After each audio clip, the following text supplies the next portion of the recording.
For Radio VR in Washington, I'm Kate Zickel. The situation in Ukraine continues to escalate as President Obama, Secretary of State John Kerry, and Russian President Vladimir Putin continue to discuss Russia's military intervention in the crisis-struck nation. I'm joined now by Dmitry Babich, who is our Radio VR commentator in Moscow. Dmitry, what is the latest updates since Saturday? We've covered this extensively in our studios here in Washington on Saturday, but haven't really said much on the topic since then. What's going on? Well, there are lots of events happening just about every hour. In Crimea itself, there has been no violence so far because the local population is very friendly towards the Russian troops which appeared on some of the objects of Crimea during the last few days. The Ukrainian military on the Crimean Peninsula, there are not many of them, but they stay at their bases. They say they are not going to surrender to Russians, but on the other hand, they are not fighting the Russians. And of course, there are lots of negative commentaries from abroad about the events in Crimea. There was a talk between Putin and the German Chancellor Angela Merkel, so probably there can be some progress on this track. Russian Foreign Minister Lavrov is going to meet his German colleague Frank-Walter Steinmeier to discuss it in Geneva. But the whole problem is that few people expect the EU and even Germany to be honest mediators in this controversy, because just recently the EU failed to guarantee the agreement on separation of powers between the former President Yanukovych and the Ukrainian opposition. So unfortunately, Mr. Steinmeier was a part of this agreement. He was supposed to guarantee it, and he failed. But at least he voiced his regret about it. That was not the case with the French foreign minister and the Polish foreign minister. And now both of them say that they have their own suggestions on diffusing the crisis in Crimea. Now, it sounds like in Kiev, the Ukrainian interim prime minister, and I'm not going to say his name correctly, Arseniy Yatsenyuk, has accused Moscow of declaring war and vowed that the West-leaning government is not planning to give up the Crimean region. Have you heard anything to that effect? Yes, there were lots of dramatic statements coming from Kiev, but luckily the Western governments do not give them full credence, because it's clear that Ukraine is in a very difficult situation. It needs money, and in this situation it can probably sort of dramatize the situation in Crimea in order to get financial support. Yes, Mr. Yatsenyuk said that Ukraine became a victim of aggression, and he said that Ukraine is now going to sign this association agreement with the EU, which actually started the whole controversy in November last year when President Yanukovych then asked to postpone the signing of this agreement. But I think that little by little the Western governments understand that not everything coming from the new government in Kiev is true and should be taken seriously, because there are some very controversial characters inside that government. It came to power via very, very controversial, shall we call it, procedure, but it looked very much like a seizure of power. So basically, right now, what is clear is that there will be no war between Ukraine and Russia. There is simply not too many people willing to fight each other on both sides. But there can be a serious deterioration of relations between Russia and the West. And the new Ukrainian government, its tactics is not to fight the Russians, but to appeal to the West to get support from it. Well, Dmitry, Russia has obviously stepped in here by moving into the Ukraine and sending troops into those areas, specifically in Crimea. I'm curious as to the resolve that it sounds like you have in terms of saying that Ukraine is not planning to fight back this movement by the Russians to step into Crimea. Well, Crimea is a region of Ukraine populated by Russians. It was lumped together with what was then the Ukrainian Soviet Socialist Republic in 1954 by Nikita Khrushchev, the Soviet leader at the time.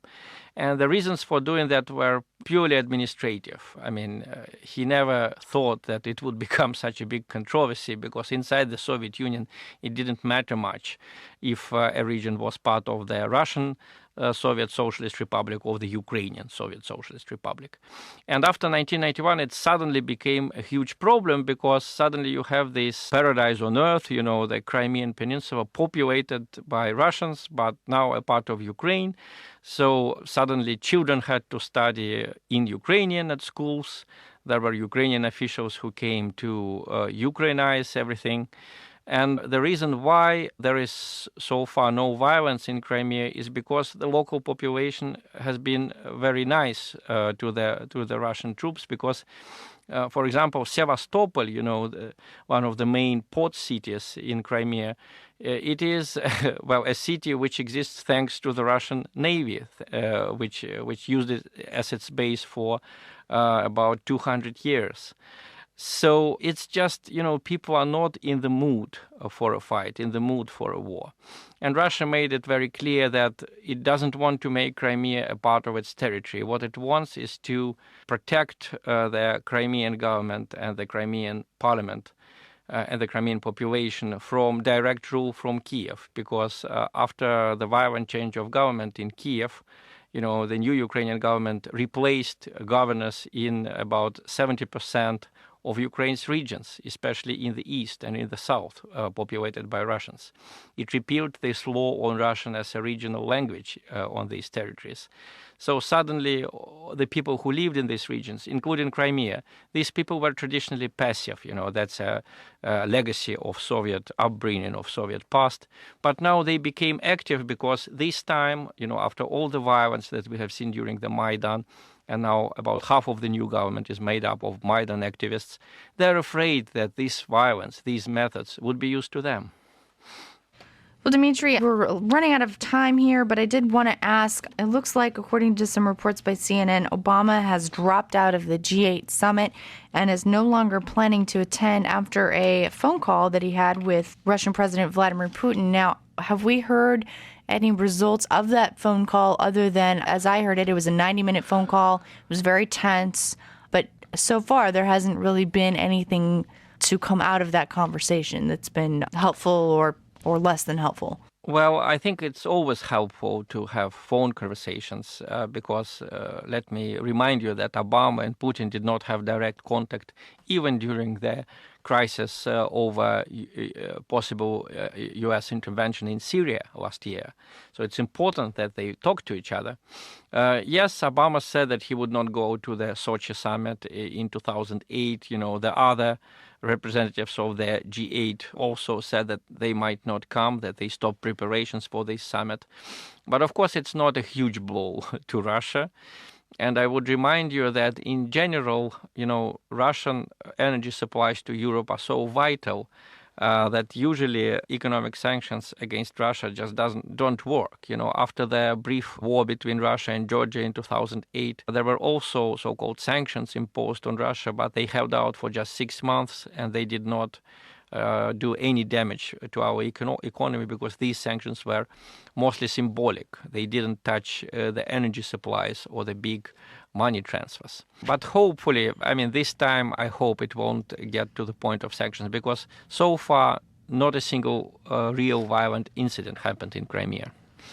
Well, Dmitry, we're just about out of time, but I have one last question for you in terms of the next steps, both in the Ukraine and in Russia. Now that the troops are in Crimea, are they planning to simply stay there, or are they planning to move forward, or will they be recalled back to Russia at a certain point in time? There is absolutely no question of these troops, stepping outside Crimea because that's not Putin's intention. He made it very clear.